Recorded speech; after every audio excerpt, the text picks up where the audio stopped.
Hello, this is Vance, and this is Thursday, October the 22nd, 2015. And these are the CL trades for today using the slow hand method for price action. Unfortunately, I've been having some problems again with the rendering of these videos, and it's not so much that I can't do it, is that it's because I've been fiddling around so much, I've been taken away from my trading.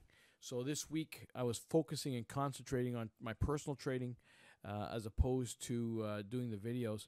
Because what has been happening is that when I go to render the videos, the computer takes so long to kind of render the thing that I haven't kind of figured it out yet.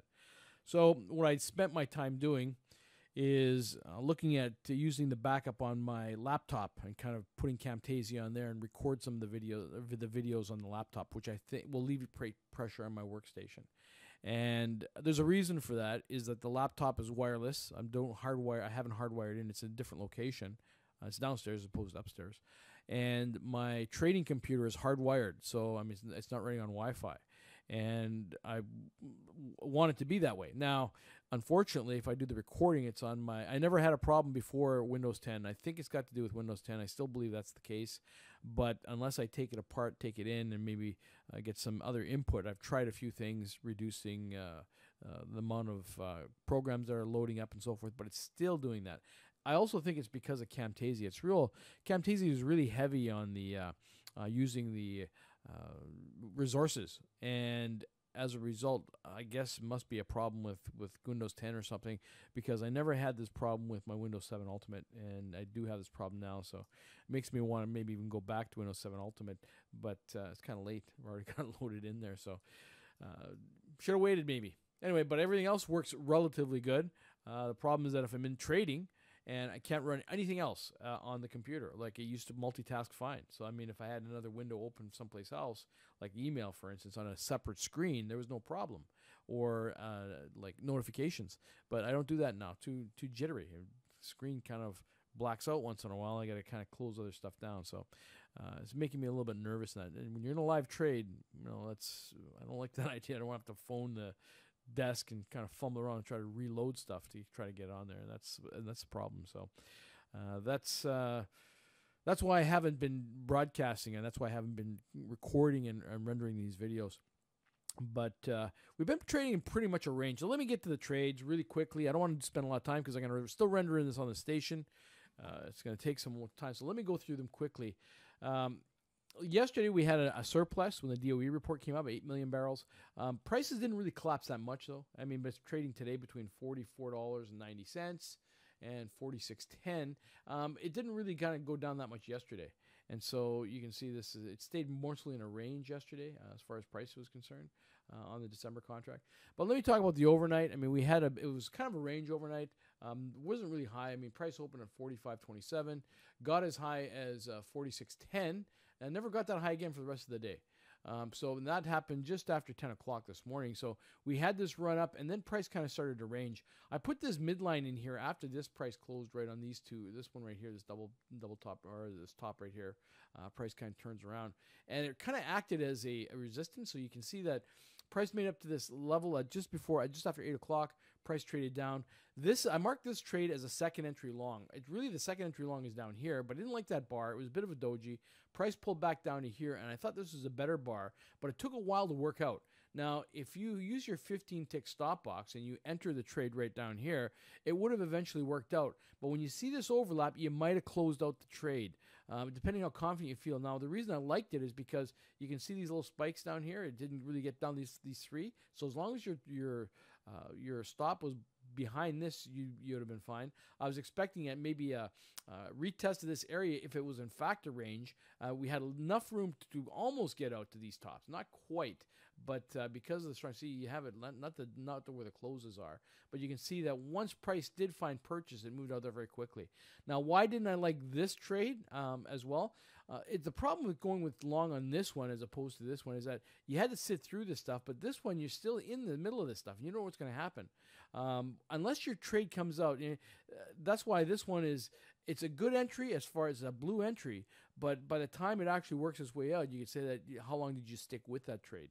I think that it was worthwhile taking until it got to this level to see how it transpired. So, depending where you got in, it probably just cleared, and no runners would survive. It was break even +1. But you can see that, keeping in mind that it took a time to work out. It moved up, it pulled back twice. First pullback, second pullback, and this is really like a second entry long, or a breakout pullback long. Now it hesitated again here, but again, because you had this area stacking up, it's close enough to these bottoms that you think that we would eventually test this area. And that's what I think. And you can see that it rocketed up there pretty quickly. Now, once it ripped up there, it really hesitated. So price breaks the trend channel, pulls back. It doesn't make a new low. But to go short here is not a bad trade as long as your stop is above the high of the day. So, I mean, going long at the high of the day is kind of risky, but going shorting above the high of the day, that's not as bad, because it will likely pull back, or if prices are coming off this top, which in fact it did. It gave you enough room to come out, pulled back up again, and then another resistance. So again, this is another area to go in. So it really was kind of like two failures back. This is a second entry, not a second entry short, but it's really like a first entry short.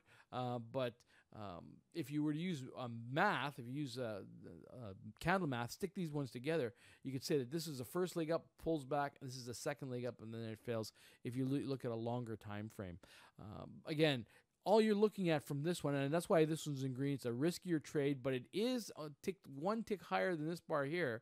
And if you do get in on this, your stop is going to be above this one. Now, when price got down to where these double bottoms were with his midline, there was a slight hesitation. You can see these bars here, but then it failed again. And I put this one in green, the reason being that if it's going to be testing down at this area, there's just enough room to get out. Just enough room just to touch these bottoms by just a little margin, not quite. That's why I marked it in green, but it's a pretty strong bar. And I was looking at this juncture, maybe a measure move. So if you look at this, let's say this is the bottom of the range. You pull it over here like this.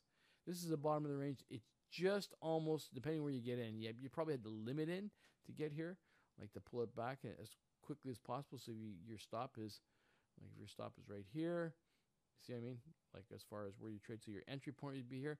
Again, it's a risky trade. That's why I marked it in green.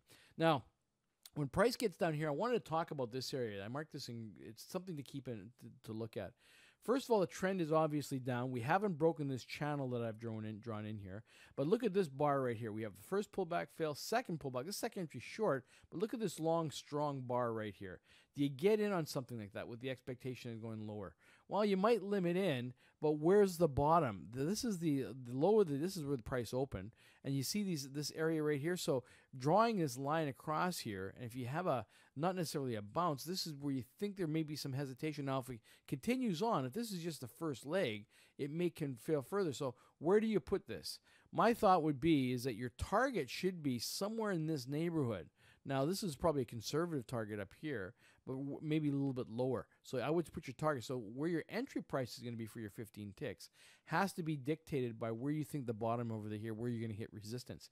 And as you can see, it did hesitate when it got down to just above the entry price, or the opening price. Price bounces. Now, that's why I marked this one in fuchsia. Not really a trade that you would look at taking, but when price breaks through here, pulls back, now would you take this trade? Now we've had basically two failures. One of these failures was within this channel. It looks like prices are starting to stack up. Is it worthwhile taking that? Is there enough room to get out? Well, barely enough room, as you can see where this one is right here. And you can see this hesitation. You can see price moved up, didn't quite fill, pulled back. Now, this is, I think, a much better situation to get in on, this one right here. And the reason is that now you've got a clear break of this channel. We do have a pullback, maybe not to a new low, but very close. Then you have this one. Now, you don't have a lot of room to get out, and you'd have to be close to pull a trigger, and you might have gotten shaken out on this, but this looks like a pretty nice setup.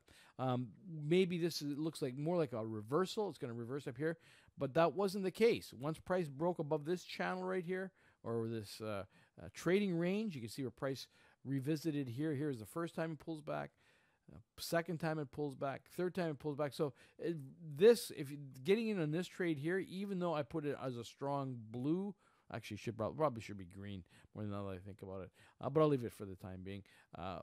Only because this breakthrough, pulls back, and I thought that we would actually maybe go higher and revisit this area. Wasn't to be, but you don't know that until you see it. That's why I said this is a very strong bar to go long on. Breakout pullback here again. It's a pretty kind of a strong area, but less attractive because now we're really getting close to that. And to have this kind of hesitation so close to these tops, this top here, isn't a good sign typically. It overshoots and then turns back down. And this is a second entry short, and that's why I've got this marked in. I marked it in green because, again, I was looking, maybe thinking it'll go retest this other side. Wasn't early enough. Now, when price breaks down here like this fairly significantly, we got a first pull up, we get a second entry long here, but it's off a doji, so it's not really a great trade. However, look at this next bar. It's a fairly strong bar. So between these two bars, it looks like it may make a move up and maybe retest this area, or maybe this is where the turnaround is going to occur. As in fact, it did retest this area, got your 15 ticks off, but it immediately turned back down. Second entry short, pretty strong bar. It really hasn't. Now, I marked it here breaking this channel, but really, where is the channel? It's probably more like this, I would say. So you had this first break, pulls back, second break of the channel right here, moves its way down. Again, second entry long off of here. We break this short-term trend channel, go back down to another low.